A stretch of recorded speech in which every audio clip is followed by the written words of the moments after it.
con un calor maravilloso, un sol estupendo y un relato maravilloso, ¿no? Que es de lo que la vida buena muchas veces se trata, ¿no? Quieres hablar de lo que nos pasa en la vida y qué diferente es cuando nos encontramos aquí, que somos todos amigos del ECLAB, con relatos buenos y relatos malos, ¿no? Y cómo pues una vida, la misma vida vista desde diferentes puntos de vista puede tener un relato absolutamente distinto, ¿no? Que es yo creo que de lo que nos va a hablar hoy Andrea, que le doy muchísimas gracias por estar hoy aquí con nosotros y yo creo que nos va a dar mucha luz en esta tarde primaveral y veraniega ya, y en la que estamos en Le Club, que tiene un relato que yo nunca os he contado, pero tiene un relato muy chulo, porque aquí vivía una señora cubana, una señora maravillosa, que era una exiliada de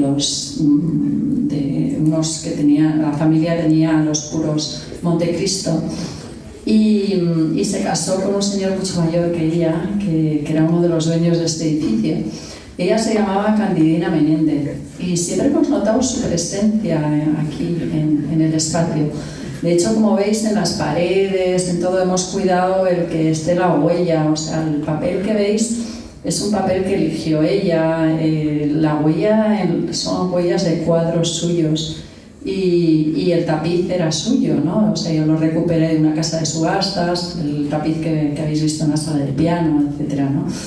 Y yo creo que esta casa tiene un relato que hemos tratado de cuidar y bueno, del que no os voy a contar mucho más, pues no, pero que yo creo que los buenos relatos son los que al final en la vida te llenan, ¿no? Esas novelas, las películas, las obras de teatro y la nuestra, ¿no? O sea, el sabernos interpretar bien.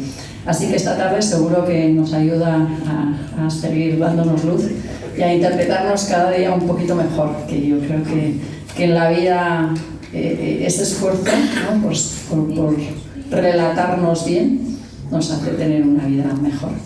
Bueno, os dejo con Antonio.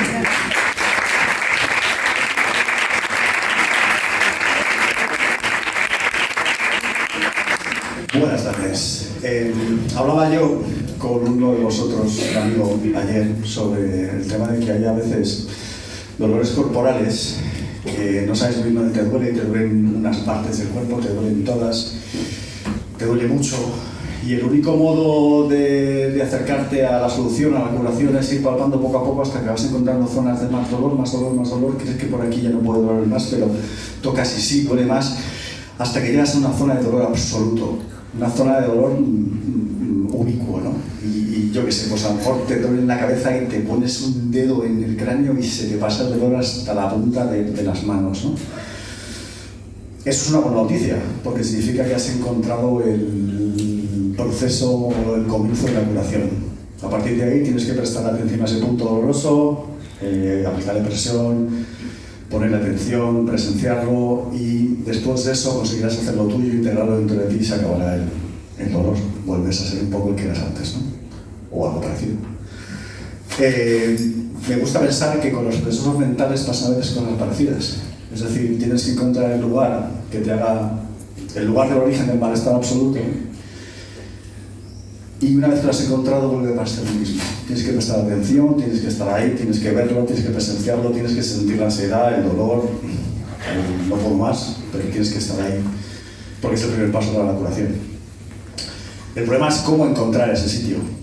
De hecho, bueno, pues ahí tenemos diversas puertas, ¿no? Terapias más o menos convencionales, psicoanálisis, sueños, hipnosis, sustancias psicoactivas, que las hemos tocado también aquí. Siempre hay puertas distintas por las que intentar acceder a ese primer paso de la curación, que es ver cuál es el sitio de dolor absoluto. Os cuento esto porque el teatro también es un sitio de esos, ¿no? El teatro también es una puerta para eso. Hace ya 2400 años el señor Aristóteles, en la poética, ya intuía un poco eso y decía que... ¿Os acordáis cómo se dice purificación en griego antiguo? Sí. Se dice así, ¿no? No. Se dice catarsis. La catarsis era para Aristóteles el hecho de sentir las emociones que te generaba ver esa obra de teatro, ¿no? Y se centraba sobre todo en dos, en la compasión y en el temor. En la compasión de, ostras, pobre Edipo, que se ha cargado a su padre y se ha casado con su madre, y en el temor de, hostias, ojalá que no me pase a mí, ¿no? En la medida que sentías eso, te sentías liberado. Entonces, ¿qué pensaríais de un teatro que se transforma, para intentar transformar más, de un teatro que se transforma en modo, por ejemplo, de hacer presenciar a los personajes de la obra esos puntos de dolor? Es decir, es a los personajes los que les vas a poner en las tesituras de recrear, de revivir o vivir esos puntos de dolor. Lo más seguro es que la catarsis del espectador sea más potente, a lo mejor no, a lo mejor sí que le afecta incluso a los puntos de dolor del espectador, a lo mejor no. Pero bueno, en cualquier caso es un tema que nos interesa aquí porque lo que estamos hablando es de cambios, de transformaciones, de metamorfosis en pro de una vida buena, ¿no? Así que si eso es así, pues hemos hecho muy bien invitando a Andrea Jiménez, que es una experta en escenarios, en creación de escenarios de curación, y lo ha hecho en varias de sus obras. Andrea Jiménez nació en Madrid hace muy pocos años. Hace muy pocos años estudió Derecho, luego estudió Artes Escénicas en una escuela en Londres. A partir de ahí creó una escuela de teatro, una compañía de teatro que se llama Teatro en Vilo, y de ahí lleva ya casi una decena de obras, por ahí más o menos, dos de las cuales las hemos ido poniendo también en el nivel de socios y tal, Casting Clear, que es los que ya habéis visto, no se os habrá olvidado nada, y los que no, podéis intentar verla en febrero del año que viene, que se va a reponer. Vulcano, que hasta hace poco en el Centro Dramático Nacional. Y bueno, está trabajando en distintos países, también en Francia. Me estaba comentando que ahora vas a volver a Francia a hacer Castellano en francés. Así que bueno. Pero lo importante de Andrea es su visión del teatro, porque hay muchos teatros. Pero un teatro que busca todo el tiempo transformar y quizá también transformándose a sí mismo, esos hay pocos. Los que hayáis visto Castellano sabéis de qué hablo y los que no, pues no os voy a hacer el spoiler porque si no está muy mal. Así que bueno, no sé hasta qué punto estarás de acuerdo en estas cosas que he dicho, pero bueno, cuéntanos un poco, Andrea. Gracias. Genial.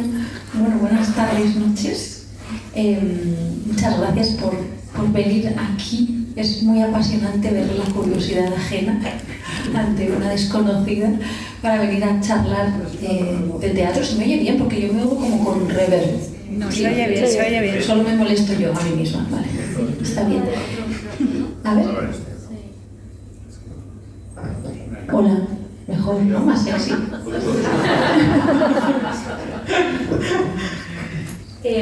Bueno, la verdad es que me apasionó el nombre de El Club de la Buena Vida, de la Vida Buena. O sea, me apasiona la idea del club, la asociación de amigos que vienen a pensar y estar juntos, y de la buena vida, de la vida buena. Y claro, intuyo que la expectativa es que yo pueda alumbrar algo en torno a la vida buena o cómo tener una vida mejor.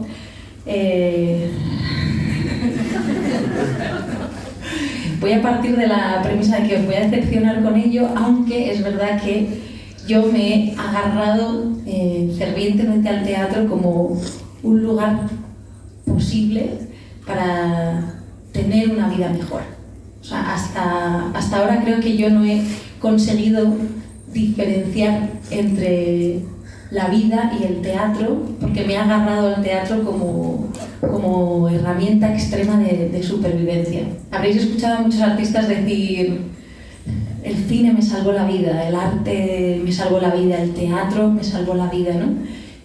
Yo también la uso, es un poco un lugar común, ¿no? El teatro me salvó la vida, y cuando me pregunto qué quiere decir, ¿no?, que algo me salvó la vida, pues puede significar muchas cosas, ¿no? Puede significar: allí por fin encontré a gente que sí que me veía, o por fin encontré un lugar donde estaba segura, por fin alguien me entendió, por fin mi vida encontró un rumbo, por fin mi vida tuvo un propósito.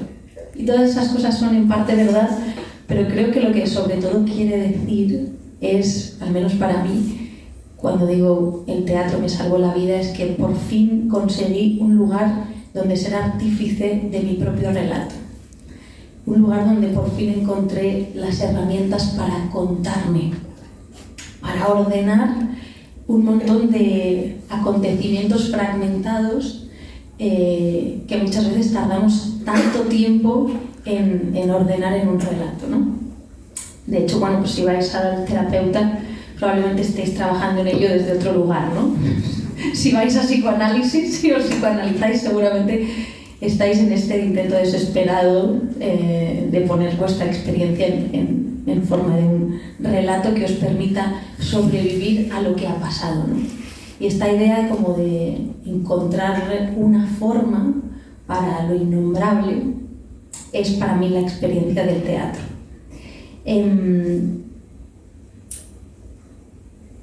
Sí, creo que la necesidad desesperada surge cuando en una vida, que creo que suele pasar muy a menudo, la experiencia vital ha sido como fragmentada o fisurada por una o varias vivencias no articulables, ¿no? Que se dicen traumáticas, como eventos abismales, ¿no? Que esas zonas de la experiencia vital que cuando las atravesamos aún no tienen la posibilidad de ser nombradas.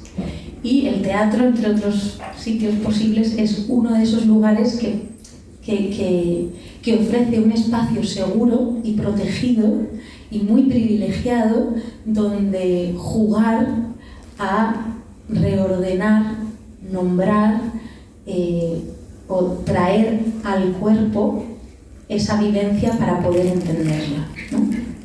Entonces, sí, esto. Creo que el teatro y el acto de crear en general, como cualquier acto que implique ser uno, el ordenador de ese relato, ¿no? Que es la idea del autor o de la autora, del creador, de la creadora, otorga una sensación de control, ¿no? Que habitualmente no tenemos en la vida. Es que por un ratito, en este espacio, en este lugar, yo soy quien elige el punto de vista, quien elige lo que entra y lo que no en esta narración y el orden y cronología de esos acontecimientos, ¿no? Entonces, hay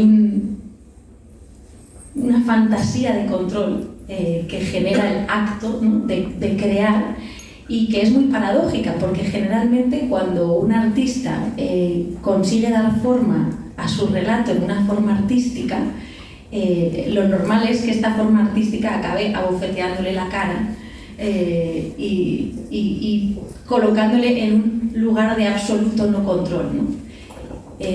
Por tanto, para mí, como el lugar del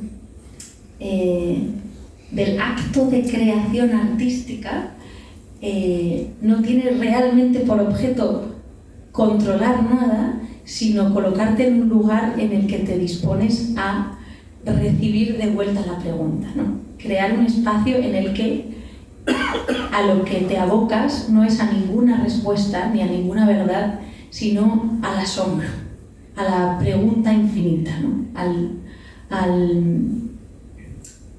Al lugar en el que, en vez de entender, solo desentiendes lo que creías que ibas a entender. Al menos esto es el resultado de mi práctica artística y de algunos de los ejemplos que voy a traer hoy aquí.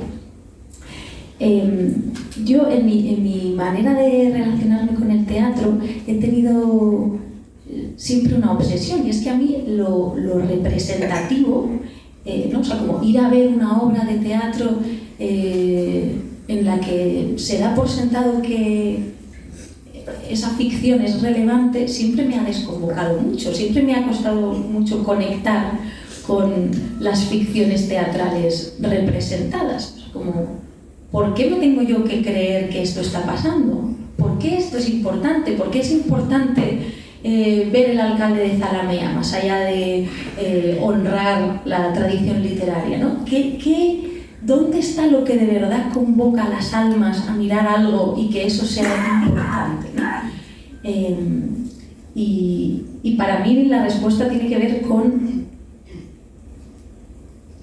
qué está intentando entender el artista, ¿no? ¿Cuál es la urgencia vital, la necesidad imperiosa que mueve a necesitar la ficción. Entonces yo me he interesado por un tipo de teatro en el que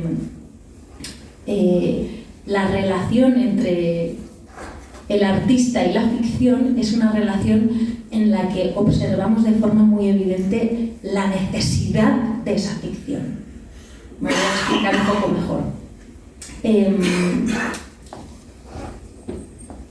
Digamos que en la práctica artística que yo he hecho hasta la fecha, mi obsesión ha sido traer lo real a escena, traer preguntas reales y que la ficción genere un impacto real y material en la realidad, ¿vale? Y mi trayectoria artística ha sido como un viaje de acercarme cada vez más a cómo la ficción puede tener un impacto directo y material en lo real. La obra con la que, digamos, he conseguido con más eficacia esto es Casting Lear, que es una obra que estrené hace ahora un año y que, bueno, la traigo como ejemplo porque creo que articula un decálogo de un arte que se enfrenta directamente a la misión de la vida buena. En esta obra yo cuento la historia de la relación con mi padre a través de Rey Lear de William Shakespeare. Entonces,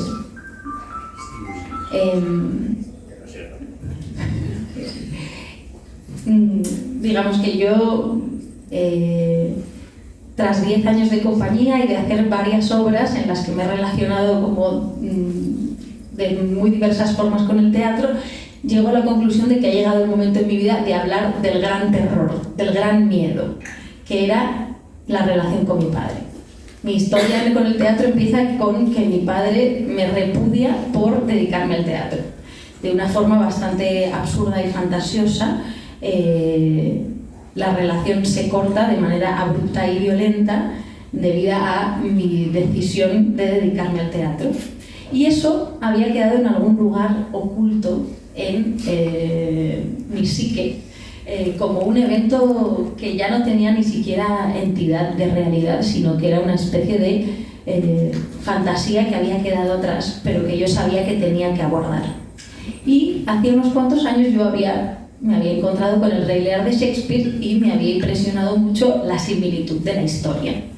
A mí por entonces no me interesaban nada los clásicos porque yo era una estudiante de teatro contemporáneo, estudiando en Londres, en Inglaterra, me dedicaba al teatro de creación y todos mis referentes eran contemporáneos y no me había detenido en el interés de los clásicos más allá del deber ser. Y cuando me encuentro con Rey Lear, de forma totalmente insospechada veo que es mi historia. Digo, ¿pero esto qué es? Bueno, la historia de un rey que repudia a su hija pequeña. El rey es un rey que está a punto de retirarse, cercano a los 80 años, decide dejar el poder y para dejar el poder le pregunta a sus hijas cuál de ellas le quiere más.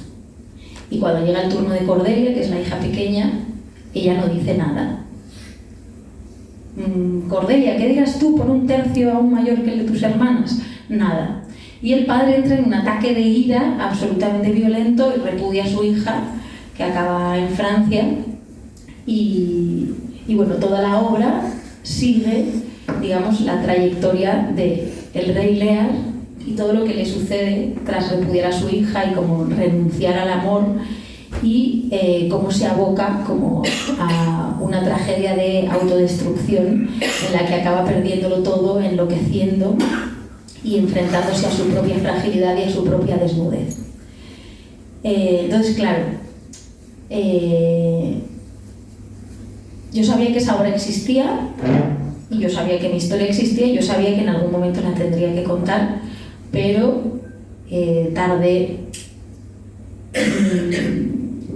12 años de dedicarme al teatro a poder aunar el valor y la valentía de llevar esa historia al escenario y de hacer de alguna forma pública una historia personal, una historia familiar.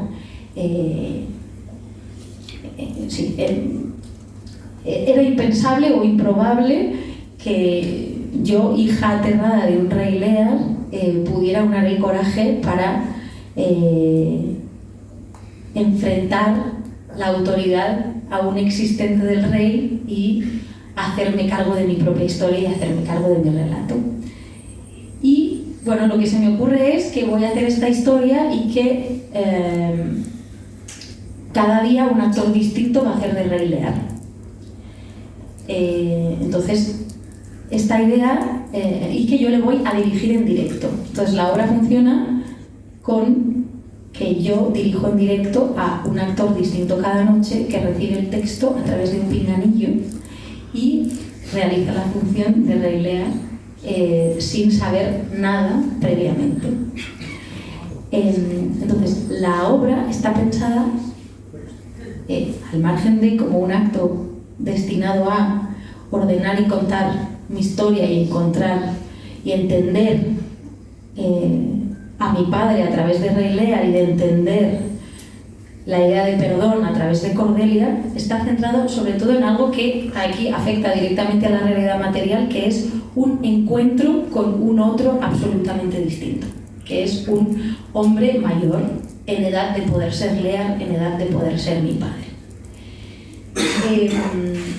Esto en mi caso era algo extremo porque genuinamente yo, hasta decidir hacer esta función, no me atrevía a relacionarme con hombres mayores. Era imposible para mí, me generaban mucho miedo y solo sabía situarme en la docilidad absurda o en un estado de amenaza en la que me convertía en una especie de gato erizado en la que la conversación era imposible. Entonces, claro, obviamente, seguramente esto es bastante evidente de deducir que viene de alguna situación traumática previa relacionada con mi padre y alguna que otra historia que andaba por ahí pendiente. Y decido que el teatro sea un lugar de entrenamiento al encuentro. Que si yo cada día me encuentro con un hombre o con un otro aterrador y genero un espacio de encuentro desde el amor, que mi propia experiencia vital va a mudarse, ¿no? Esto no lo tenía tan claro al principio, pero es verdad que es lo que ha acabado pasando. Entonces, bueno, a mí se me ocurre esta idea con una determinación extrañísima, una certeza radical, porque yo no sabía cómo se hacía esto de invitar a un hombre distinto cada día, y me pongo a ensayar y decido invitar a los ensayos cada día a un hombre distinto, pero a un hombre distinto que eran padres de mis amigas. Digo, ¿dónde hay hombres? ¿Dónde hay hombres? Traedme un hombre. Bueno, al principio yo no quería que viniera ningún hombre y contrato un actor para hacer de hombre. Veo que no funciona porque es mi amigo y no produce el efecto. Viene el primer hombre. El primer hombre, un señor llamado Pedro, majísimo, precioso, un ser hermoso, con su generosidad radical. Viene a mi ensayo. La coreógrafa me dice, venga, vamos a hacer un ejercicio y ahora vais a fingir que sois padre e hija y tú te apoyas con la cabecita aquí en el hombro y en la rodilla. Y yo, vale, genial. Pedro aquí, pobre, Pedro nunca había hecho teatro, no sabe qué está pasando. Yo me tiro aquí y en el acto de yo ir a poner mi cabeza en su rodilla es absolutamente imposible. O sea, hay como un muro imaginario que impide que esto continúe. Este contacto resulta ser imposible, yo me aboco y antes de llegar a tocar su rodilla colapso en lágrimas, mocos. Pedro aterrado. Pedro no quería estar ahí. Yo, no eres tú, Pedro, no eres tú. Llanto, dolor, lágrimas. Y esto era el nivel en el que yo ya era capaz de articular un relato, de ver la obra de rey Lear, de inteligentemente situar muchísimas cosas, pero no era capaz de atravesarlo con el cuerpo. O sea, era imposible. Bueno, a partir de ese día, cada día empieza a venir un hombre distinto en los ensayos y yo empiezo a relacionarme con ellos. En mi caso, mi historia tenía que ver con que mi padre quería que yo dirigiera el club de tenis que compró no me acuerdo ya qué año, y que su fantasía era que yo lo dirigiera. Entonces pues yo vienen hombres, yo les hago jugar al tenis, yo intento, no sé, exorcizar algo en el encuentro, pero la verdad es que la mayor parte del tiempo fracasaba. Y yo tenía una única prueba de la violencia de mi padre, que era un email que mi padre me había enviado en 2013, que era un email literalmente que podía haber escrito William Shakespeare. O sea, el nivel de épica era absolutamente extremo, de un nivel de violencia radical. Entonces yo me dedicaba a que en cada ensayo pues, a los hombres les enseñaba el email, no sabiendo muy bien, mira esto. Pues la mayoría de días me decían, pues vaya, lo siento. Buenas noches. Yo ahora decía, y ahora escríbeme tú un email a mí como pidiéndome perdón. Y algún hombre me escribió, se equivocaban. Hubo un hombre incluso que me envió un email reproduciendo el mail de mi padre, ¿sabes? E insultándome otra vez. Que bueno, es el ejercicio, Antonio. Yo me aboco ahí a la experiencia y sigo, dale que dale. Había días que venía un hombre y a mí me entraban ganas de vomitar sin querer. Os voy a explicar por qué. Bueno, en la obra de Rey Lear, después de que Cordelia es repudiada, Cordelia vuelve a salvar a su padre cuando su padre está enfermo, y hay una escena que es la llamada escena de la reconciliación, en la que el padre, totalmente ya ido y en demencia y fragilizado por la pérdida, le dice: podrás perdonarme, podrás olvidar. Y bueno, de alguna manera Cordelia en la obra como que lo absuelve, ¿no? Pues estábamos haciendo esa escena y otra vez. Este era Chema. Chema está ahí tumbado, ya la obra estaba en otro lugar, y yo ya esta vez, o sea, literalmente lloré durante 25 minutos sin poder parar ante el pobre Chema, que seguía jugando a Rey Lear. Yo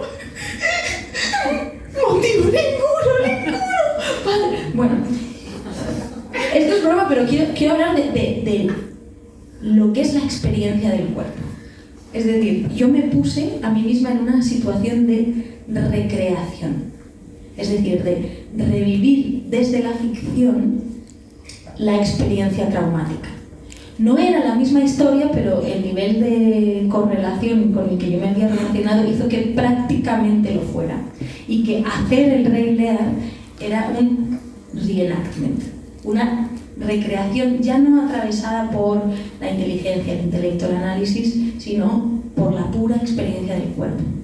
Y la incidencia en colocarse en ese sitio, atreverse a ponerse en ese lugar, digamos, ha accionado una metamorfosis real, ya que me habéis pedido que use la palabra. Uso metamorfosis en vez de transformación.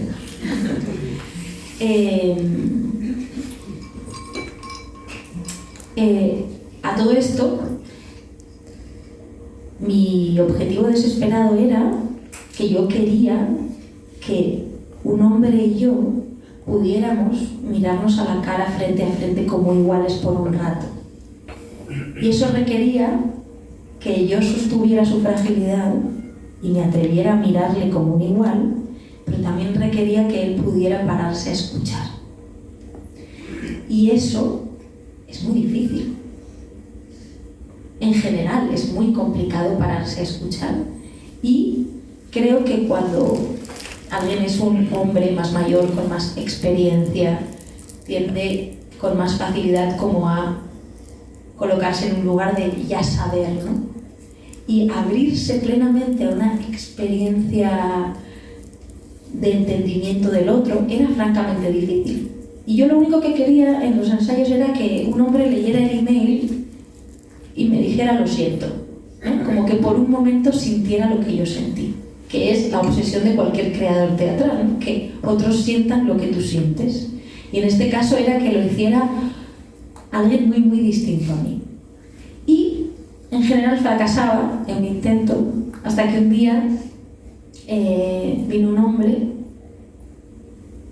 Pepe se llamaba. Vino Pepe, y ese día con Pepe analizamos la escena de la reconciliación entera. Yo le hice le leí unos de mis textos enfadándome con William Shakespeare y enfadándome con la idea de perdón que había en la obra, y después le enseñé el email. Y ese día Pepe lloró con la misma intensidad que yo había llorado otros días. Ese día Pepe colapsó, su cuerpo implosionó. Y yo pensé que Pepe era un ángel. Yo pensé que Pepe era un ser tocado por los dioses con una escucha y una apertura al mundo que nunca más volvería a encontrar. Pero también pensé que a lo mejor lo que había hecho era dramaturgia y que a lo mejor había encontrado el clic. Entonces al día siguiente vino otro hombre y hice exactamente lo mismo que hice con Pepe. Y ese hombre también lloró. Y ahí dije, vaya, todo es dramaturgia. Y fue realmente una pequeña análisis, un pequeño momento de descubrimiento de verdad, porque pensé, imagínate que en la vida tuviéramos este espacio de experimentación para ensayar durante 90 días pagados cómo decirle a alguien a quien quieres algo que realmente necesitas que escuche para que por fin lo haga. Y yo sentí que el teatro me dio esa oportunidad, como ese espacio fuera del tiempo en el que verter una cantidad inmensa de fragilidad y vulnerabilidad, pero siempre con el ojo puesto en cómo encontrar la estrategia para hacerse entender.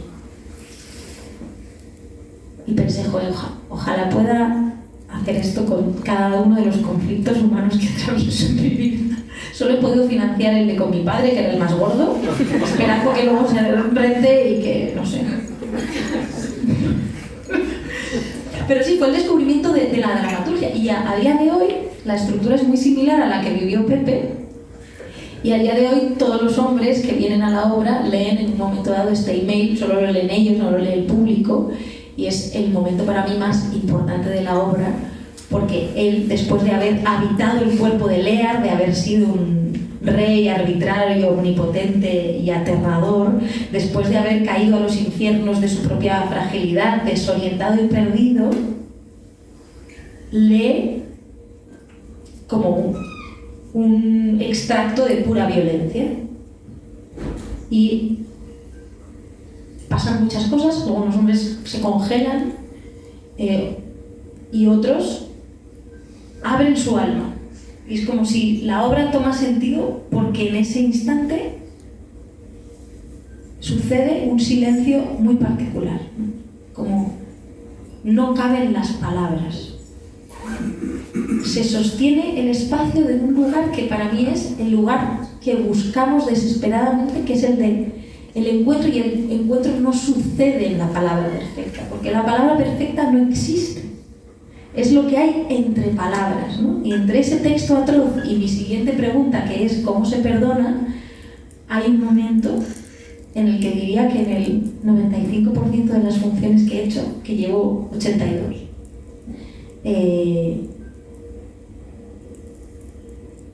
se produce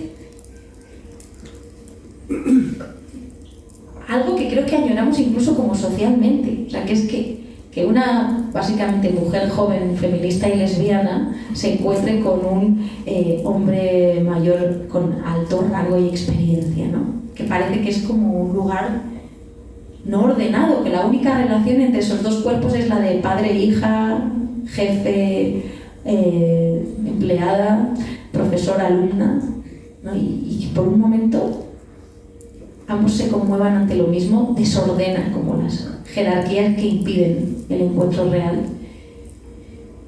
Y bueno, convoca un espacio que para mí es fundamental. Y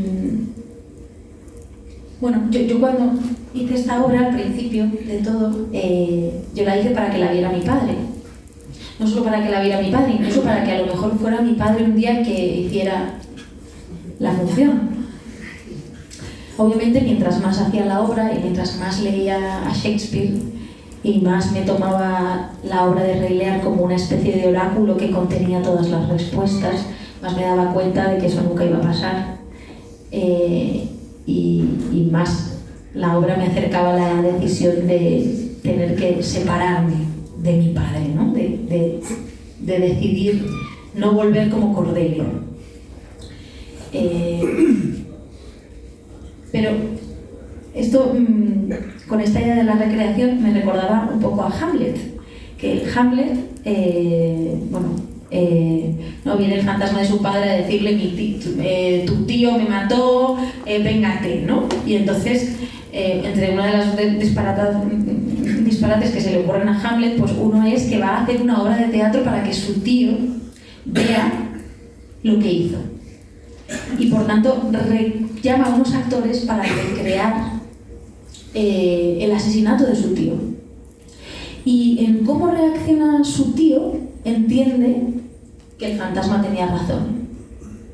La reacción, que puede ser de catarsis o casi de empatía y terror que vive el tío, le da la señal de que efectivamente esto era verdad. Y este es realmente, ¿no? Como la fe que uno puede llegar a tener en un acto de ficción para desvelar algo profundo de lo real. En este caso no ha desvelado nada para mi padre, pero ha desvelado muchas cosas para mí, y ha sido toda la reflexión sobre qué es perdonar, que es para mí la gran pregunta de Rey Lear. ¿Por qué Cordelia, después de ser desterrada, vuelve a salvar a su padre? Y cuando su padre le dice si la perdona, y le dice: tus hermanas tienen motivo para tratarme mal, tus hermanas no tienen ningún motivo para tratarme mal, pero tú sí. Cordelia responde: yo no tengo ningún motivo para tratarle mal, padre. Y Cordelia absuelve a su padre ante su fragilidad radical. Y toda mi obra ha sido como el proceso de entender que ese perdón para mí no era suficiente, ¿no? Que hacer como que no hubiera pasado nada, como que no había pasado nada, por mucho que lo intentara, nunca me iba a llevar al perdón, nunca me iba a permitirme poder seguir con mi vida y con mi historia, porque había una falla, una brecha en el relato, que era que ese perdón o esa idea de perdón no tenía realidad para mí, porque no había pasado por el reconocimiento del daño y por transitar la rabia y el dolor. Y de repente el teatro se convierte en ese espacio en el que por fin puedo transitar la rabia y el dolor, y no me puedo enfadar con mi padre, pero me puedo enfadar con William Shakespeare. Y de alguna manera el espacio real que ofrece la ficción en ese simulacro ha ido operando de alguna forma un perdón. O sea, y el perdón ya no entendido como absolución, sino el perdón como un momento en una vida en el que has entendido suficiente como para poder seguir adelante sin que ese fantasma te siga persiguiendo, ¿no? Que es exactamente lo mismo que busca Hamlet. La obra de Castiglione empieza citando una frase de mi padre, que es: a ti que te gusta tanto el teatro, ¿tú sabes lo que es una tragedia? Pues así va a terminar la historia de esta familia, en tragedia. Y es verdad. O sea, la frase es muy punky. Es una especie de maldición, ¿no? Operada, un poco edípica, ¿no? Como los hermanos se matarán, ¿no? Y es que justo hoy vengo de psicoanálisis y hoy he caído con mi terapeuta, digo, porque es que ahora lo próximo que voy a hacer es Antígona, que ahora me he dado yo a la tragedia. Solo me interesa esto ahora. Como me doy cuenta de que mi relación con el teatro consiste en entender muy bien cómo opera la tragedia y cómo fracasan los humanos en los retos trágicos, para yo tener las herramientas de desarticular la tragedia en mi propia vida. En Antígona, por ejemplo, la tragedia es, Antígona y Creonte, ¿no? Antígona quiere enterrar a su hermano, pero Creonte ha emitido un edicto en el que prohíbe que se entierre al hermano, y es un es una especie de conflicto dialéctico infinito en el que de alguna manera ambos tienen razón, porque Creón te dice esto es la ley, ¿qué quieres que haga? No puedo hacer una excepción porque seas mi sobrina, y Antígona dice ya, pero es que esto no es humano, ¿no? Es irresoluble. ¿Y cómo lo resuelve la tragedia? Pues matando a los dos. O sea, ninguno elige la vida, ¿no? Colapsan la conversación con un gesto de violencia, que es lo mismo que pasa en Rey Lear, que para los que no lo sepáis también mueren los dos. Cordelia es asesinada por culpa de los enemigos de su padre y el padre muere de pena, de culpa y de viejo, a la vez todo. Entonces, es verdad que hay algo que hay algo de castigo ejemplarizante, ¿no? De un lugar en el que puedes mirar dónde ha sucedido la fisura para otros, donde ha fracasado su humanidad, donde han soltado algo del amor y cómo eso termina en muerte, ¿no? Obviamente las tragedias terminan en muerte física, pero hay otras muchas cosas que podemos matar cuando abandonamos la conversación o el amor. ¿Cuánto tiempo llevo? Me estoy enrollando muchísimo, porque tenía que hablar de más cosas. Voy acabando. ¿No queréis que hable de The Act of Killing? A ver, espérate un momento. Los que habéis dicho que sí, si queréis hablar de Act of Killing. Sí. ¿Sí? Se va a votar. ¿Quién ha visto The Act of Killing aquí? ¿Quién sabe de qué va? 2 personas, Fernanda. 4. No, mira, por ahí. A ver qué cara tenéis, los que han visto.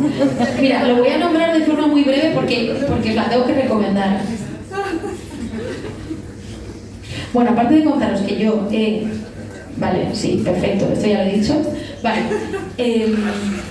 O sea, ¿por qué digo que quiero hablar de The Act of Killing? Porque yo creo que todo el teatro que yo he hecho viene de qué pasó cuando yo vi esa película. Que si no la habéis visto, corred a verla. O sea, es que es realmente espeluznante, pero en la pregunta de cómo puede la ficción afectar, transformar lo real, The Act of Killing es realmente una obra de arte genial. Os la cuento muy brevemente.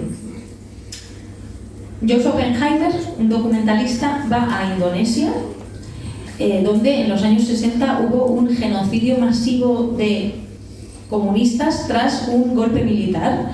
Entonces el nuevo gobierno no legítimo contrató paramilitares y sicarios para que se deshicieran de los enemigos del régimen, ¿vale? 1 millón de personas muertas. Joseph Oppenheimer en los 2000 vuelve a Indonesia y busca a los verdugos del genocidio y les propone recrear los asesinatos que cometieron en los años 60. Y ellos aceptan. Y no solo aceptan, sino que lo hacen encantados. ¿Por qué lo hacen encantados? Porque hay algo de los hechos abismales y traumáticos que vivieron que no han podido del todo ordenar. Y encuentran en la posibilidad de esta recreación la posibilidad de contar el relato y contarse el relato de los crímenes que cometieron y colocarse como héroes, que ya no son. Entonces la película les otorga el poder del creador y les permite dirigir, escribir e interpretar su fantasía. Entonces van a los lugares donde han cometido los crímenes y recrean y ficcionalizan y amplían lo que pasó. Entonces cuentan su verdad, pero juegan a ser gángsteres. Bueno, la obra llega a un nivel de surrealismo como extremo, pero la ficción siempre está atada a la necesidad y urgencia real de los protagonistas del relato, que están desesperados por huir de su responsabilidad y de su culpa. Y una de las escenas más potentes de la pieza, os la voy a decir porque pasa a las 2 horas y media, si no llegáis, que alguien me ha dicho que no llegó y es lo mejor. Hay un momento dado en que el Anwar Congo se llama, ¿no? El gran verdugo, el verdugo más cool, el verdugo... Bueno, evolucionando, porque...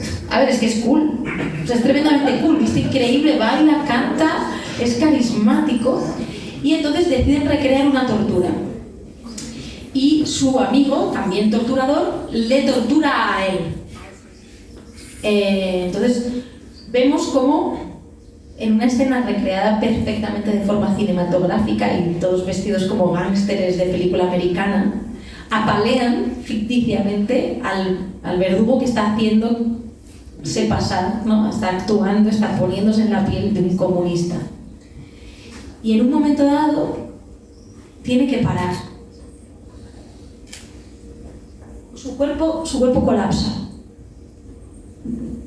Desaparece por un instante, se va, le intentan dar agua. Es muy bonito porque además el verdugo real que le está paleando, como para un momento y le seca los ojitos y le da agua y le cuida. Y dice, ay, por un momento he sentido que he muerto. Tiene una microanagnórisis. Y después de esa escena vemos a este mismo verdugo en el lugar donde él solía matar, un lugar que ya hemos visto en la película y donde antes él ha estado divirtiéndose, contando y explicando muy holgazanamente así cómo mataba, y de repente su cuerpo colapsa y vomita. Pero no vomita, ¿verdad? Vemos un cuerpo sacudiéndose ante la verdad. O sea, es la anagnórisis trágica. O sea, es la muerte de Lear ante la verdad de su error, que es la misma que Creonte ante su hijo muerto por sus errores. De repente ve con toda su radicalidad, hermosura trágica, lo que ha hecho. El cuerpo no engaña, el relato sí.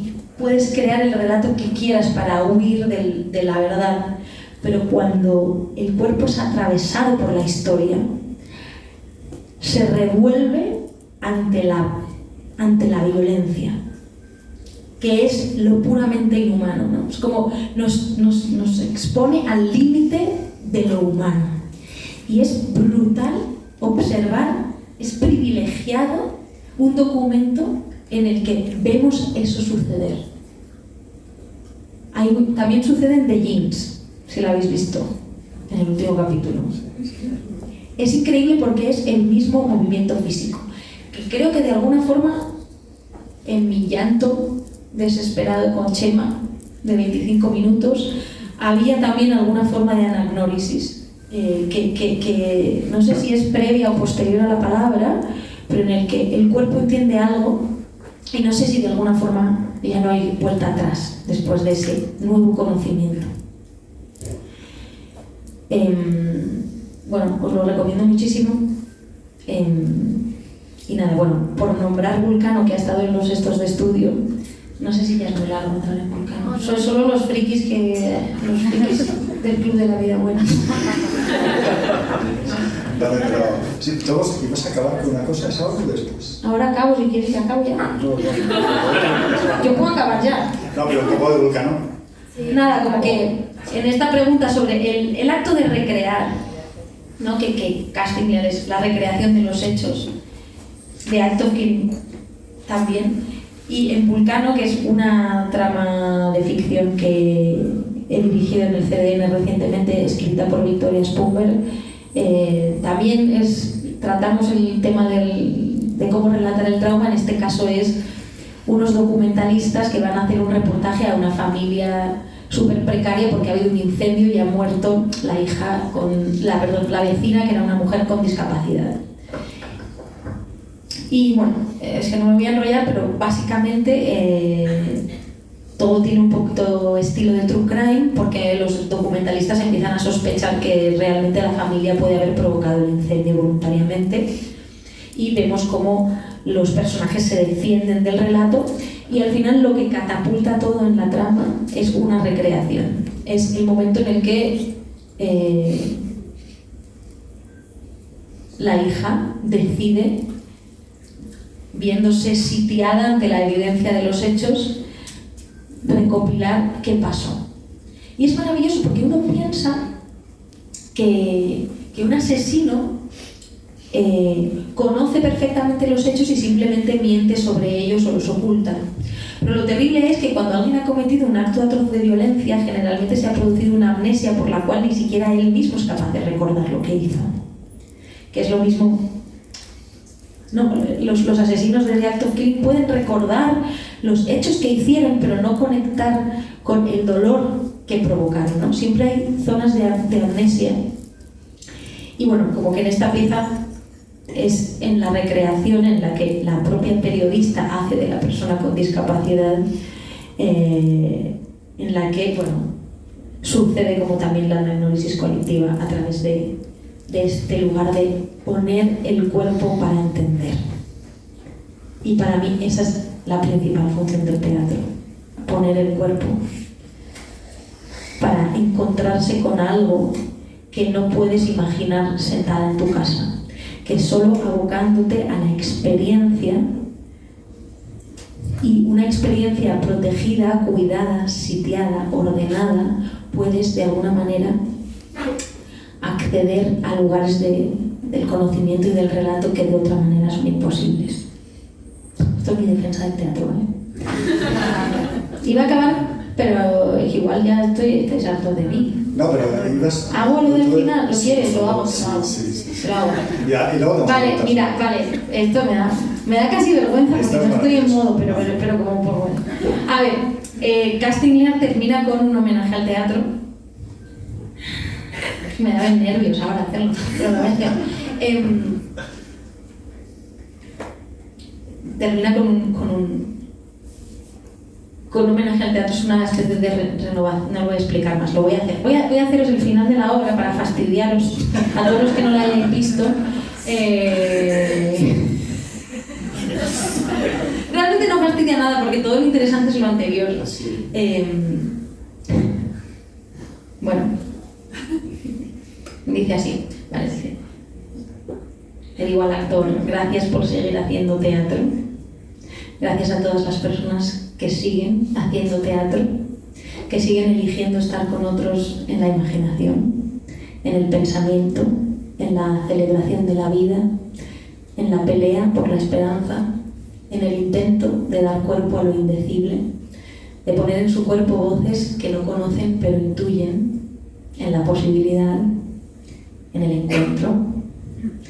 encuentro de estos cuerpos que respiran juntos o no, pero respiran y miran en una misma dirección o no, y ríen o no, y lloran o no, pero están, inevitablemente. A veces, a su pesar, incluso contra su voluntad, están aquí, en un presente que se hace hueco entre los móviles que vibran, los caramelos de menta y las ganas de hacer pis, buscando sentir un poco más que de costumbre, suspender la mente que no calla, darle tregua al dolor, a la duda, al sinsentido, a la guerra incluso.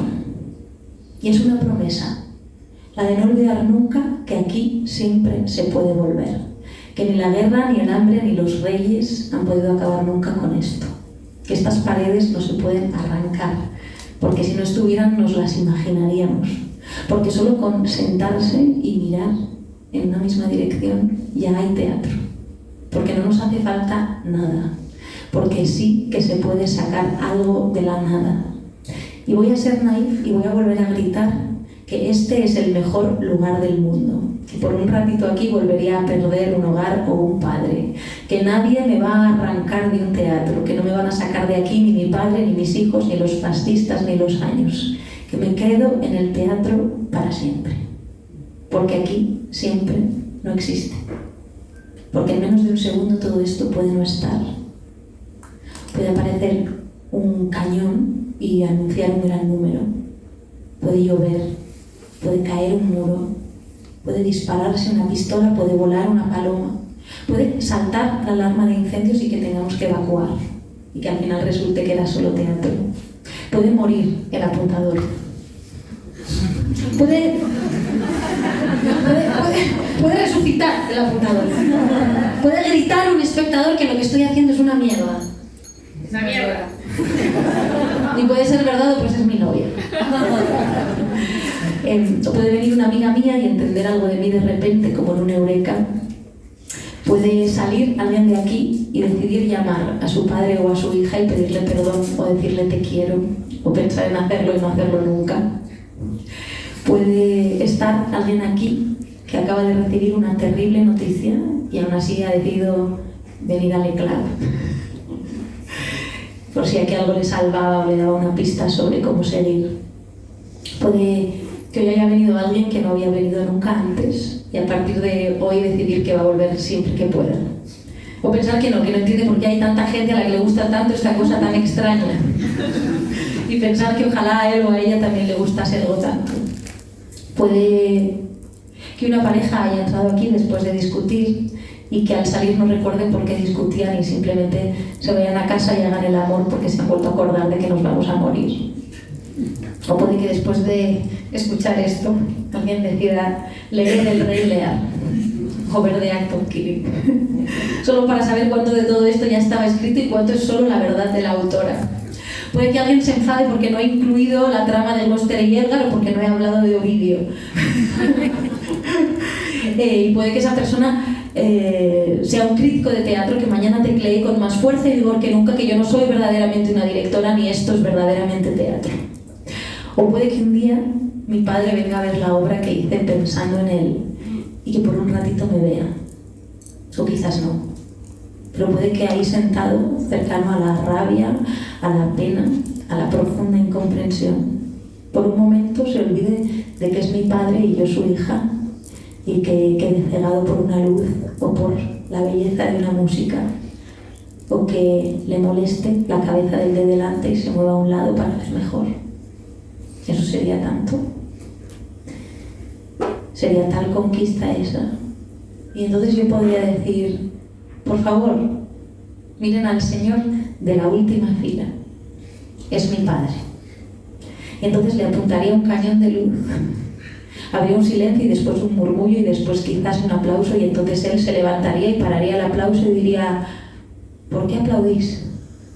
Quiero decir públicamente que lo siento, que no lo he visto, que me ha atravesado el dolor, que me he acordado del mío, que a mí tampoco nadie me ha visto nunca, que yo quería ser escritor, que de hecho tengo aquí un poema que me encantaría leerlo, pero no lo voy a hacer porque me da vergüenza, que sí que sentí amor una vez y que fue hermoso, que antes de todo yo era un hombre como los demás, que por favor no me tengas miedo, que desesperadamente quiero ser amado y aprender a amar.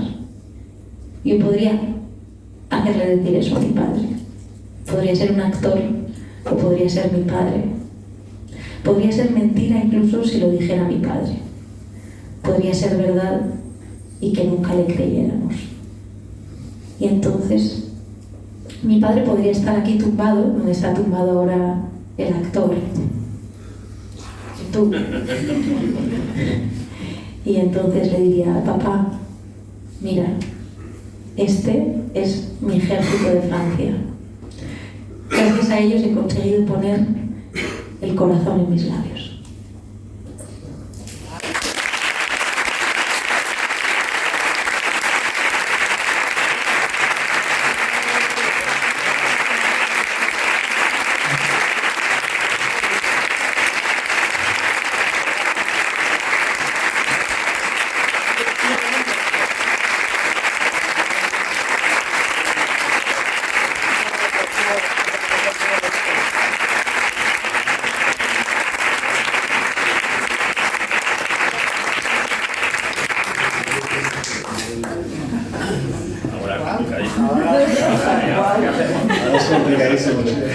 Bueno, yo te voy a confesar que la primera vez que vi Castiglione me puse a llorar y que debe ser bastante común porque mucha gente, sobre todo si eres mujer, tienes conflictos con la figura paterna.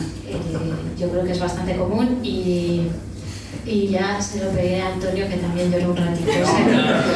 Falso. Mira, de las tres cosas que más me llaman la atención de lo que has dicho, la primera es el cuerpo para conocer la psique, porque aquí lo hemos dicho como muy de pasada, pero es muy novedoso, todo el mundo coloca la cabeza y el conocimiento y la reflexión en la cabeza, ya lo he dicho, ¿no? De hecho, casi todas las terapias se hacen únicamente a través del lenguaje, porque parece que el cuerpo no cuenta. Hay bromas sobre los académicos que llevan su cerebro de un lado a otro con las patas, porque realmente parece como que la única forma de conocimiento aceptable está en la cabeza. Y nosotros hemos tenido aquí a Alex Gómez Marín, que estuvo hablando de la consciencia, y dijo que la consciencia estaba repartida por todo el cuerpo, pero es algo que no es una idea aceptada, y sin embargo en tu obra, pues digamos que tú lo manifiestas claramente, ¿no? Como que para poder aprender o poder sanar un dolor mental, tienes que trabajar con todo el cuerpo. La siguiente cosa que me llama mucho la atención es la comunidad, la idea de la comunidad, porque todas las terapias ocurren en privado, porque la gente tiende como a salvaguardar su intimidad, y sin embargo creo que es muy importante la mirada del otro, porque reconfigura el mundo mítico común, y al final eso es lo que quieres cambiar. Te da igual si tú rehaces un solo relato pero no se comparte con los demás, al final sigues siendo un loco, porque el loco es el que no comparte la realidad con los demás. Entonces eso también me llamó mucho la atención y te lo agradecí mucho, porque en el fondo estaba viendo mi relato, que es un relato muy común. Y la tercera, claro, yo sí he perdonado, pero me doy cuenta de qué es lo que ha pasado para perdonar, y creo que es que se ha creado un espacio de simetría. ¿Vale? Creo que también ocurre en Lía, ¿no? Que es que él tiene que caer de ese pedestal y ella le tiene que ver destruido. Que Shakespeare lo hace de forma explícita, pero de alguna manera creo que también José y sus hermanos también lo hacen, ¿no? La historia de que le venden y no sé qué, y vuelven cuando él ya está en otro lugar. De alguna manera, para poder construir un perdón, tienes que mirar al que te hace daño desde un lugar, desde un mismo lugar. Y solo cuando estás en una posición simétrica, que es lo que le ocurre a Cordelia, puedes perdonar, porque ya no eres frágil, ya estás en la igualdad, y también le has visto a él, ¿no? Con toda su, digamos, derrumbada. Y entonces ya ni te da miedo, ni te puede dañar, y ahí ya se puede establecer un diálogo, creo. No sé. Total. ¿Quieres que te responda a todas? Lo que tú quieras, porque tampoco son preguntas, son reflexiones, porque me gustó muchísimo tu obra. Vulcano también, y de Act of Healing la dejé a la mitad. Solo te gusta mi trabajo. No, me saltó del cuerpo porque he hablado mucho de ello, pero la idea del público, ¿no? De este ejército de Francia que bueno, en el teatro el público está presente, pero quiero decir, para cualquier artista esta idea del otro al que habla y que es el interlocutor ideal casi, ¿no? Como de Carmen Martinete. Yo no hubiera podido contar mi historia sin el público. O sea, esto no podía suceder en privado, precisamente por que quien genera el espacio seguro son estos cuerpos que sí tienen un espacio y otorgan legitimidad al relato. Si este relato no es legitimado por un colectivo, por esta asamblea de otros que te acompañan y viajan contigo y de la mano entienden tu experiencia, efectivamente eres la loca o la enfadada o la enrabiada, ¿no? Y es un lugar de acompañante, también juez, que te da la medida de en qué medida puedes estar o no autoengañándote. Y es muy peligroso porque al final al público también se le puede engañar, ¿no? Pero esto que mucha gente me dice, qué valiente has sido, y es como, qué privilegio he tenido de yo tener este espacio, porque de otra manera, ¿cómo hubiera roto el hechizo del miedo? No lo sé. Y por eso, como un agradecimiento a la convocatoria humana.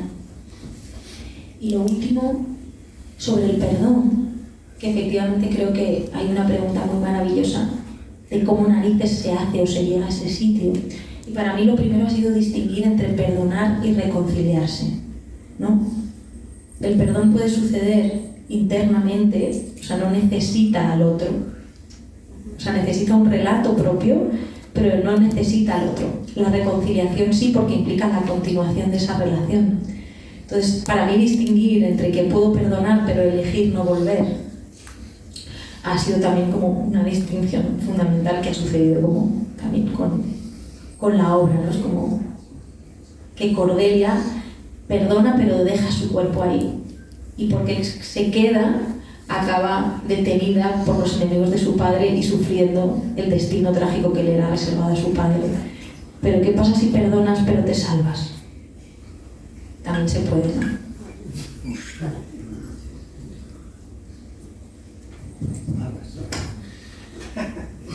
Y nos hemos quedado todos. ¿Algún trauma en la sala? Muchísimas gracias por hacernos sentir. La mirada de Cordelia para mí era original. Yo tenía en mi cabeza, aparte de la obra de Shakespeare, un poema de José Hierro que se titula Trilea. José Hierro, en su último libro, En Cuaderno de Nueva York, publica este poema. Es una mirada de Oleana agonizante y balbuceante. Es un poema que a mí siempre me ha conmovido. Venga, recítatelo. No puedo, no sé, pero lo podéis buscar y intentarse, pero también me ha conmovido lo que tú has dicho. Y quería hacerte una pregunta, permíteme la osadía y perdóname la osadía, para preguntarte hasta qué punto crees que lo real es necesario para que opere la ficción, incluso para que sea legítima la ficción. Y me explico. Si ahora nos enteráramos, por eso digo, perdóname, de que tu padre no ha existido, o que incluso tu padre nunca te impidió hacer teatro, o que incluso te alentó a hacer teatro, tendría sentido lo que acabas de contarnos. Mira, curiosamente, la obra anterior que hice a esta se llamaba Hoy puede ser mi gran noche, y era un falso relato del padre. O sea, era una ficción en la que simulábamos que el padre de la actriz había muerto y contábamos toda su historia de cómo ella participó en Lluvia de Estrellas, y poníamos un montón de vídeos falsos. Y ella estaba en la obra con su hermana, que yo manipuladoramente decidí poner en escena para aumentar la verosimilitud del relato, y la obra terminaba desmintiendo. Y esto generaba odio en muchísimas personas y pasión en otras. Y era una prueba sobre que cuánto lo real legitima la ficción. Y no sé exactamente responder. Yo sé que en tráiler hay muchos espectadores que no llegan a estar nunca seguros de si todo es verdad, pero lo que sí que sé que es fundamental, o eso creo, es que el actor que hace la obra conmigo sabe que es real. Y que yo antes le explico que todo lo que yo le voy a contar es real, y eso ordena su experiencia. O sea, si él estuviera dudando de si yo le estoy metiendo una bola con un email falso, él no podría conmoverse, porque estaría en la sospecha. En cambio, el público creo que naturalmente sospecha de la posible no falsedad. Sí, siempre asume como lo normal es la ficción, pero la ficción no es mentira. Incluso No puede ser mi gran noche, que era esta supuesta mentira, era una obra construida a partir de muchos relatos de padres y tíos y amigos que todos eran reales. Y yo creo que lo real siempre te catapulta hacia una mirada más fina de lo humano. Es decir, yo creo en o sea, no como que ahora se habla mucho de la autoficción, qué pesados con la autoficción, son onanistas, autoindulgentes. No, a ver, o sea, yo creo que todo arte de alguna forma es autoficción, porque es mi mirada personal detallada de lo real para destripar algo. La única diferencia es cuánto anuncias o escondes esa realidad y cuánto elaboras la ficción en torno a ella. Pero ¿qué más ficción hay que el dispositivo teatral? En Castiglione el dispositivo es el actor distinto cada noche que le dan un texto. O sea, esto es una elaboración mucho más maquiavélica que una trama de ficción en una serie, ¿no? Es un acto deliberado de manipulación, solo que expuesto. Es mucho mundo, da para tesis. Andrea, Es mi micro anterior. Estás sin entenderlo y así es complicado. Asumiendo que estos son dos actos y la obra es el segundo acto donde tú representas y buscas ese perdón, y siguiendo la obra donde Cordelia no lleva el corazón a la boca, tu tragedia, no sé si llamarlo así, empieza con una decisión, entendemos que ahora verídica, que no es irse por el mundo del tenis, sino ir siempre al mundo del teatro, que has revisitado esa decisión, entiendo que te has reafirmado que era la decisión correcta y que había una esencia ahí, pero no sé, me surge la... A ver, 2 datos importantes. Uno, después de hacer Casting Lear, me apunté a un torneo llamado Lesbian Garros. Esto es psicomagia, ¿eh? Que no solo se hace lo del cuerpo en el teatro. Esto ha sido mi reconciliación verdadera. Sí. Fuerte cósmica. Entonces he vuelto al tenis. Esto por un lado. Y por otro lado, efectivamente, como que realmente este texto que he hecho al final, que obviamente es como un acto un poco naif de defensa del teatro, pero realmente, más que defender el teatro, estoy defendiendo pues, esto que de nombrar ser yo. ¿No? Que yo digo, hostia, lo que he tardado en entender este lugar en el que esto soy yo sin tu maldición. Pero en la obra creo que todavía está en el desafío, ¿no? Todavía necesito afirmarlo y gritarlo públicamente para sostenerlo, porque de alguna manera hay un lugar que todavía tiembla. Si necesitas todavía reivindicarlo así. Y obviamente esto conlleva que mi relación con el teatro es compulsiva. Entonces hoy mi terapeuta me ha dicho que hay un tercer acto, ¿no? En el que la maldición ya no opera y por tanto ni siquiera necesitas defenderte de ella. En próximos capítulos. Y si me dejas, también en la manera que has contado toda tu introducción, has mencionado 2 cosas que a mí me han llamado mucho la atención. Por un lado, el orden. Referías a que cuando generas el texto, generas la obra, hay un cierto grado de control y ordenado, pero que tú desordenas metiendo un factor aleatorio, que es un actor que no sabe lo que va a hacer y que tiene que reaccionar en el momento. Entonces, ¿cómo se reconcilia lo que en tus palabras parecería que es un intento de ordenar con ese factor? Es que yo creo que el acto artístico es un camino de ida y vuelta entre muchas cosas, entre lo íntimo y lo colectivo, entre lo real y lo ficticio, y entre el orden y el caos. Y tanto en el propio proceso creativo, en el que a veces te abocas al caos de invitar a gente y no saber qué estás haciendo y hacer a señores jugar al tenis, pero a veces te recluyes en tu casa para, digamos, manipular como una ingeniera o matemática como los acontecimientos para que cuenten lo que quieras que cuenten. La propia obra contiene este elemento, ¿no? Es como un dispositivo maquiavélico en el que hay un espacio posible en el que no sé lo que va a pasar, y es real, se ha confirmado, ha pasado incluso una vez que me han insultado. Una vez. Sí. Hubo una sola vez, me encontré con mi padre. O sea, con un hombre verdaderamente aterrador. Y creo que en ese equilibrio está la magia, y es muy difícil la alquimia perfecta, ¿no? Como que a veces hay obras que pecan de... y solo ves las ideas del director ya situadas, ¿no? Estos directores que ya saben lo que van a hacer y los actores son menos intérpretes que colocan y mueven, y a lo mejor es muy placentero y muy hermoso, pero no te llega a transmitir nada. O obras que son como pura crudeza, pero no está elaborado lo suficiente como para poder degustarlo, ¿no? Pues como la buena cocina, a veces te sale, a veces no. Una metáfora. ¿Puedo?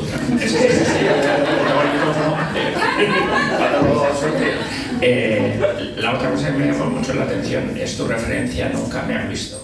De alguna manera, y lo has dicho 2 o 3 veces, ¿cómo reconcilia Nunca me han visto con representarlo en un teatro? O sea que... ¿Nunca me han visto? ¿Qué he dicho? No me ven. Sí. Que hay ahí, y como casa... Me voy a tumbar como en el debate de psicoanálisis, porque yo ponerse a representar esto delante de un montón de gente, ahí hay un efecto de visión, no sé si es intencionado. A ver, creo, mira, pues se lleva a un sitio que no tiene... Está aquí mi madre, pero no, porque, a ver...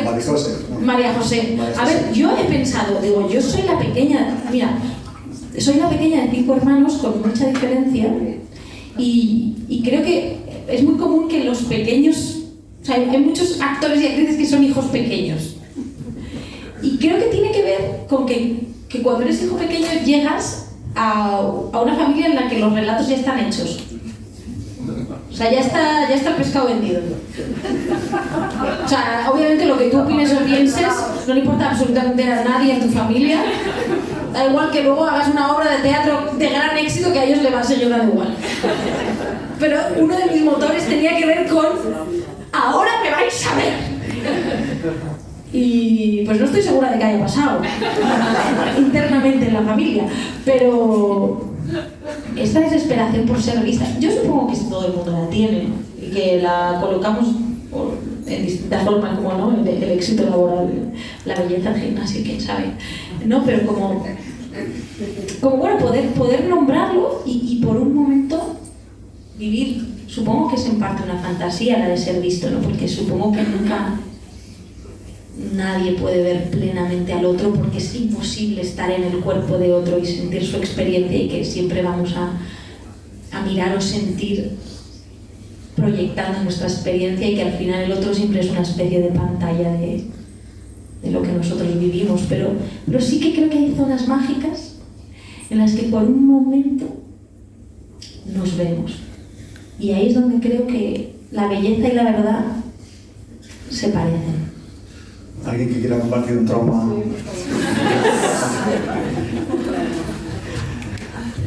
Yo parto de la idea de considerar que la vida es un teatro y que el teatro, además, es una representación de la realidad. Entonces, como tal representación es una lección continua y un arte expresivo que nos incita a adentrarnos en nosotros mismos. Por otro lado, considero que el perdón, como tema fundamental en tu movimiento artístico, es la esencia de la tranquilidad interior. No tiene nada que ver con el otro, tiene que ver exclusivamente con uno mismo. A mí me cuesta mucho trabajo perdonar, muchísimo. Yo he tenido la suerte de que mi padre me buscó, viajó a verme para pedirme perdón. Pero, independientemente de esa solicitud de perdón, yo no fui capaz de perdonarle hasta muchos años después. Es decir, cuando yo entendí que perdonar no era que el otro entendiera quién eres tú, ni siquiera pudiera atisbar el daño que te había hecho, sino algo que va en tu corazón, que es el amor que tienes y la necesidad de ser entendida. Entonces, esa necesidad de ser entendida, tú la encuentras en tu público que te sigue fielmente. No necesitas más. Tu padre entenderá algún día, aunque no te lo diga. Eres tú, que está en tu interior. Te quiero, gracias.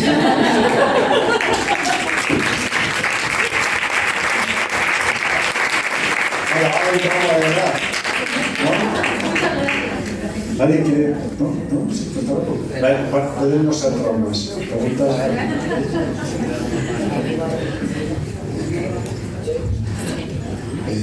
Mira, yo quería hacerte una pregunta. Mira, yo no he podido ver la primera ronda, digamos, de la primera gira de la obra de Castilla. Entonces, me pasa ahora con esta vez que sí que quiero verla, me genera siempre una duda de si, que no sé si la habrás tenido tú, de que pueda perder esa emoción, incluso que te hayas planteado, bueno, no sé si conviene hacer una segunda gira, ¿no?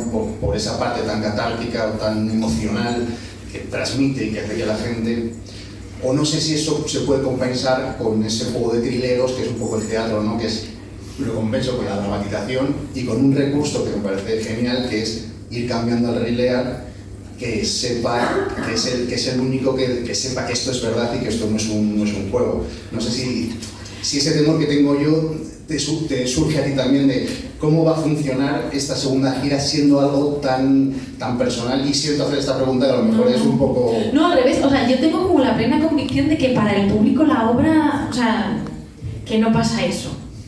O sea, o sea, yo me hago la pregunta para hasta cuándo yo quiero seguir haciendo esto. Pero sí que creo que la obra sostiene como su calidad, su vértigo y su peligro, y que eso no se ve mermado, porque el encuentro es real. Y creo que las obras se van completando. O sea, es decir, la parte, digamos, escrita de la obra, que es la gran parte, es como cualquier obra de teatro, en el sentido de que tiene fases, ¿no? O sea, como una primera fase que es el estreno, la emoción, el vértigo, la carne pura, luego hay un momento en el que algo se sistematiza levemente y luego hay un punto en el que el actor o la actriz en general tiende como a profundizar en el sentido de la pieza y a buscarle como el poliedro a los sentidos, ¿no?, que se esconden en la pieza, y a poder jugar con ellos, incluso abrir a nuevos sentidos ocultos que estaban ahí. Entonces, en ese sentido opera como cualquier obra, solo que hay un evento radical que es el del encuentro. Y para mí, ahora, yo cuando hago la obra en general no pienso en mi padre. O sea, hay que decirte, no revivo el trauma de mi padre, esto me ha costado bastante tiempo, pero ahora no me pasa eso, pero sí que es un tsunami emocional gestionar la energía de alguien que viene muy nervioso, que a veces el miedo se traduce en hasta la defensiva o un poco de violencia, congelación, ¿no? Como hay experiencias que son súper fluidas y hay experiencias que requieren. Y esto es verdad que, ostras, no sé, o sea, yo me canso mucho, me encanta, pero el problema es que no hago solo esto, que es estar dirigiendo, dando talleres, conferencias, todo el rato atravesada por mucha energía, y supongo que llega un momento en el que voy a tener que cerrar la obra, aunque siga funcionando. O sea, es más el problema contrario. Que dices, ¿no será que tenga que cerrar yo antes que se cierre sola? Pero igual sí. Sí, porque además desde el punto de vista del espectador funciona justo al contrario. O sea, lo ves una vez y la siguiente vez dices, hostia, y hay dos cosas. Hay otro actor, con lo cual dices, coño, ¿qué hace? Y la otra cosa, la identificación de la autora con la protagonista también, que es a saber si lo veo más veces o mismo la pillo y sí que es verdad que no tiene padre o que sí le quiere o lo que sea, ¿no? O sea, que no lo hemos visto un par de veces y por cierto, bueno, está en la abadía el 5 al 15 de febrero por ahí. Te lo sabes mejor que yo. Lo he visto, mira, sí. Venga, hablé por aquí, sí. Aquí, pues. Bueno, hola, buenas noches. Por allí y luego tú. Según lo que he entendido, de alguna forma entiendo que podríamos identificar como tres fases. O sea, una parte de la aceptación, el encaje, otra de sanación, una segunda fase quizá de perdón, probablemente derivada de esta primera, y una tercera fase quizá de reconciliación, que ya implica comunión de las dos partes. Y este proceso puede estar desordenado, o sea, puede empezar por la reconciliación, que de alguna forma te puede llevar al perdón, y luego te puede llevar a la aceptación, a la sanación, o incluso no producirse o hacerse de forma desordenada, incluso que nunca llegues a la tercera fase. Entonces, un poco mi reflexión es que a veces, de alguna forma, poniendo mucho énfasis en la parte de la sanación o el encaje de la aceptación, o sea, es como cuando pones mucho énfasis en el plan B, que acaba convirtiéndose en el plan A, ¿no? O sea, de alguna forma, pensando que el objetivo último puede ser una reconciliación, que es lo que psicológicamente de alguna forma te puede dar más estabilidad, poniendo tanta fase en esa fase previa o en esa antesala, puede matar el proceso último porque probablemente no te lleve al camino más recto. Eso por un lado. O sea, es una primera... Solo eso es por un... O sea, algo es el otro lado.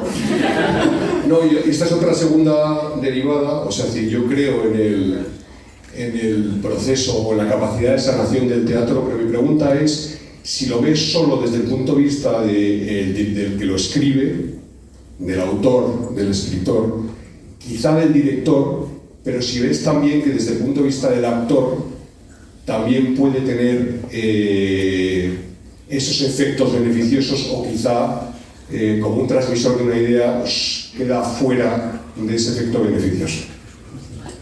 Que de jugo, vale. Sobre lo primero que has dicho, me parece súper sabio, porque realmente me doy cuenta de que como yo ahora cuento la obra, he alterado los factores. Yo a veces digo, hice esta obra porque quería perdonar a mi padre. Es mentira. Yo cuando empecé esta obra quería solo hablar de él o de mi padre. Y luego de algo de mi padre. Después fue, quiero hacer esta obra para reconciliarme con mi padre.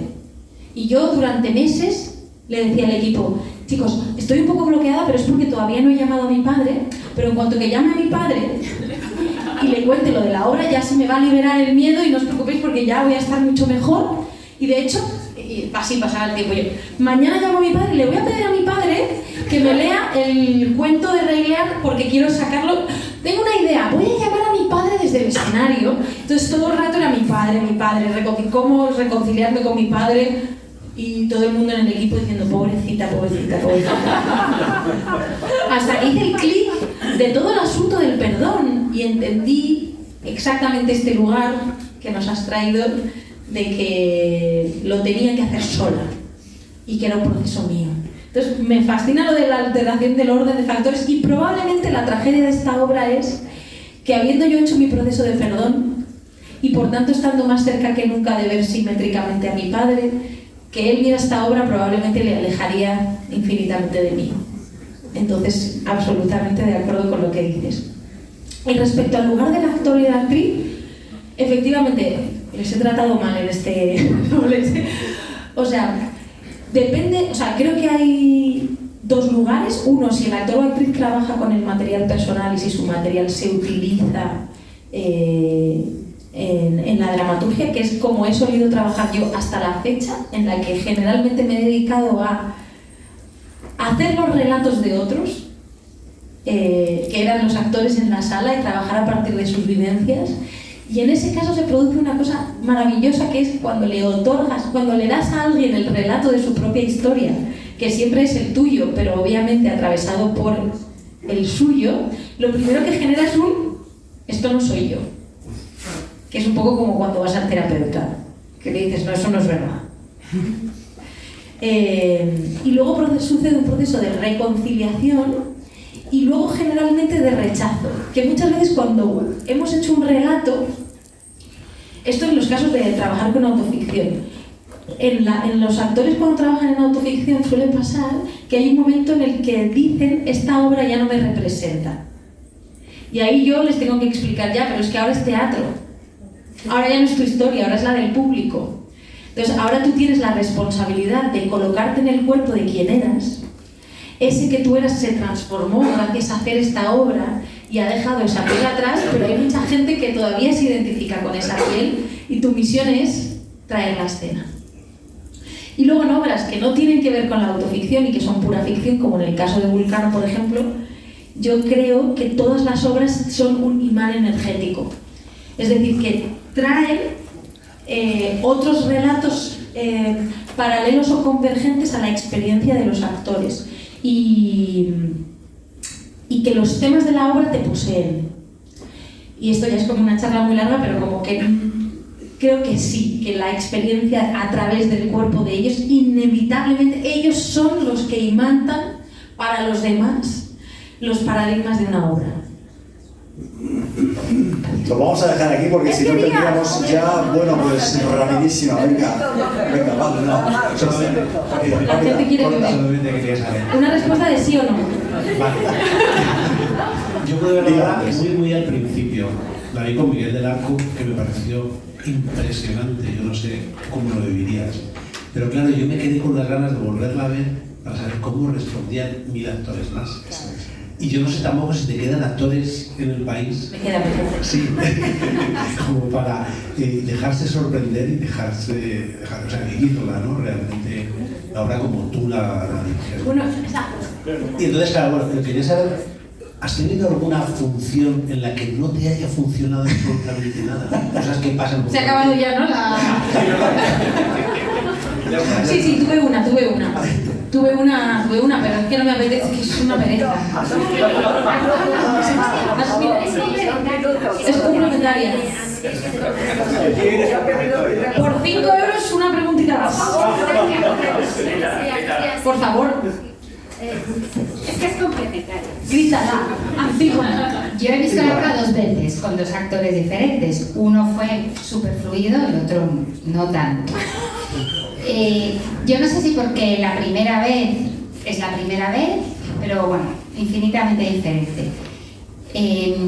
A mí me parece que haces un esfuerzo y una energía para colocarles y para que fluya, ¿no? En el primero fue fácil, Andrea, pero el segundo yo te vi. ¿Dónde era?